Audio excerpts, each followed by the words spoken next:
In every one of us is a poor person. There's still a poor person inside me. There's also a middle class person, and the middle class person wants security. They want that steady paycheck. And there's a rich person. And they're all inside of us, except that it's not taught. You're taught to go to school, get a job, and get a paycheck. You're not taught to how to get rich. If you read Rich Dad, Poor Dad, my rich dad refused to pay me. He said the paycheck was one of the most damaging things you could take in your life. He says the moment you take a paycheck, you're an employee, and that's the mindset. So my rich dad never paid me. He drove my poor dad, government employee, nuts. You gotta pay people, you gotta pay people. And Rich Dad was not saying that the paycheck was bad. He says you didn't want to be a slave to money. So as an entrepreneur, if Rich Dad folded, I just started another company. I don't need a paycheck. I don't need anybody to take care of me. If my government doesn't like me, I move to another country because they need entrepreneurs there. So the entrepreneur is not so much the business. The entrepreneur is really the mindset and the skill sets and the different set of rules. You see, I don't operate, small business does not operate in the same rules as big business. Entrepreneur is a mindset first, a skill set, and rules. And depending upon whether you're an employee or a small business, the rules are different. The mindsets are different, the skill sets are different. If you could say one thing to somebody who's never been an entrepreneur and they're thinking about making the leap of faith into becoming an entrepreneur, what could you tell them? Well, I'll just tell them the same thing that happened to me. My last paycheck, I still remember it clearly. It was one of the worst and the best days of my life. And I was in Puerto Rico. I was working for Xerox, and my boss gave me my last, it wasn't a paycheck, it was a bonus check. I think it was about 30,000 bucks. Taxable, it's the only problem with that. So I got this check and I went, holy mackerel. You know what I mean? So I was excited, but I was also disturbed. And so this other guy comes up to me, his name was John, and John says to me, he says, you're gonna be back. I said, why? He says, because you're gonna fail. I looked at him and said, look, few expletive words, because that's what he did. He left Xerox, failed, and he came back. And I said, look, you failed and you came back, but I'm gonna fail and I'm never coming back. And that's the attitude. Do you know what I mean? If you say, well, if I fail, I'll go back to mommy and daddy, then that's what you'll do. So if you fail, that's when I became an entrepreneur, because I had no money. I had no money for years. I didn't have a paycheck. But that's what my rich dad encouraged me to do. He says, when you don't have this paycheck, you get hungrier, smarter, and it's a test of your character. Will you become a crook? Will you become dishonest? Will you cheat and steal? Or will you become a better human being? So really, that's the benefit of becoming an entrepreneur, is you really find out who you are when you don't have anything. So you always have to look at the big picture. Too many people look at, well, what's going to happen to me? When you look at the big picture, you're also going to know that when something bad happens, something good's going to happen. But you got to prepare for whatever is coming. If you think next 20 years will be like the last 20 years, you're going to get creamed. When you and I go to the supermarket and we buy a carton of milk, we always check for the expiration date. But most people do not check for the expiration date on their brains. Instead of get out of debt, I get into debt. I just refinanced $300 million in debt. I went from 5% to 2.5% interest. I made a fortune. Every month, more money comes in because my cost of money has gone down. So while some financial experts are saying get out of debt, I'm saying learn how to use debt. See, when I came back from in Vietnam in January of '73, the first thing my rich dad said to me was go to school to learn how to invest in real estate. It wasn't real estate, it was how to use debt and taxes. Debt and taxes make the rich richer. Debt and taxes make the poor, middle class, poor. So all the rich guys who are doctors and lawyers or, those guys, they're getting creamed and they don't know why. Doctors are getting creamed. Oh yeah, they're making more money, but the take home is less. Sure. My doctor just yelled at me. He was happy. He says, oh, guess what? I finally made $1 million. And I said, yeah, this was just 3 weeks ago. And so I said, yeah, well, how much you pay in tax? He says, $750,000 in taxes. So his net was about $400,000. That's not bad. But when I make $1 million, I keep $1 million. And the reason is because I don't make it by working for money. See, if you work for money, you're taxed.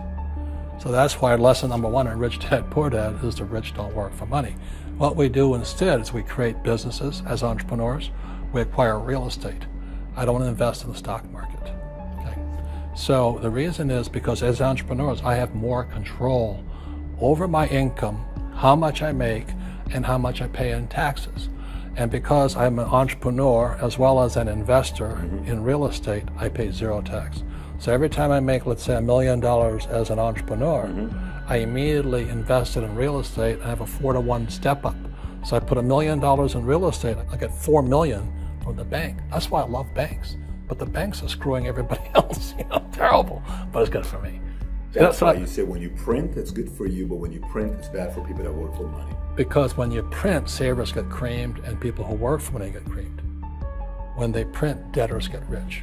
You see, debt and taxes make the rich richer, and debt and taxes make the poor middle class poorer. When we have obsolete ideas, we get obsolete results. So what's happening for most people, the idea of going to school, getting a job, working hard, saving money, getting out of debt, buying your house because it's an asset, and investing for the long term, is obsolete. The world has changed. The world changed in 1971 when President Nixon took us off the gold standard and money became debt. What if we get rid of school? Then what would happen? Would it be better if we had no educational system at all? No, I'm saying education is more important before. It's just obsolete. There's Moore's Law which states information doubles every 18 months. In other words, everything's obsolete 18 months. So, and this is just a recent phenomenon. So when you come out of school, you're already obsolete. And that's why I'm the old guy, I meet my friends who went to Harvard. I went to Harvard. I said, yeah, that was how long, 50 years ago? Today, the banks are charging you interest to save money. In other words, banks don't want your money because they printed too much of it. And that's why there's this bubbles in stocks and bubbles in real estate and all this. People are dumping the cash because, as I said in here, savers are losers and cash is trash. And yet people are, well, I want a high-paying job. Well, that's an obsolete idea. Get out of debt is an obsolete idea. You should learn how to get into debt, how to use debt to get rich, and they'll never teach you about taxes. The reason the 1% is way up here and the 99% are going this way is because when you print money, 2 things happen: inflation and taxes. It's crushing them. And any entrepreneur thinks, I'm just going to make money, I'm going to start a business and make a lot of money because of what we talk about. They really have got to smell the roses, man. That's not what the real entrepreneurs are doing. Most entrepreneurs, there's 28 million small business owners in America. 24 million are what are one-person entrepreneurs. They're called non-employee entrepreneurs. So and that's what happens is when people don't really understand what an entrepreneur does. So most big people are self-employed, but they're not really entrepreneurs. The self-employed pay the highest taxes of all, and nobody tells them that. Yeah, it's also called the entrepreneurial spirit, but what we were actually talking about was there's no such thing as a bad economy. There's external, you and I, we all have an external economy, but we also have an internal economy, and the willpower is to change our internal economy. So for me, I can see the good and I can see the bad. I don't really give a damn because I'm going to be rich anyway. But a poor person with a poor personal economy, all they're going to see is a bad economy because they don't know how to make money in any economy. And a middle class person, they have a middle class economy. What they want is a nice house and a steady paycheck and the job and the car. And so when you take their job away, to them, that's disaster. Well, since an entrepreneur doesn't have a job anyway, it's no big deal. So all I'm saying to people, and it's what Bucky Fuller taught me, is always 2 sides, you know what I mean?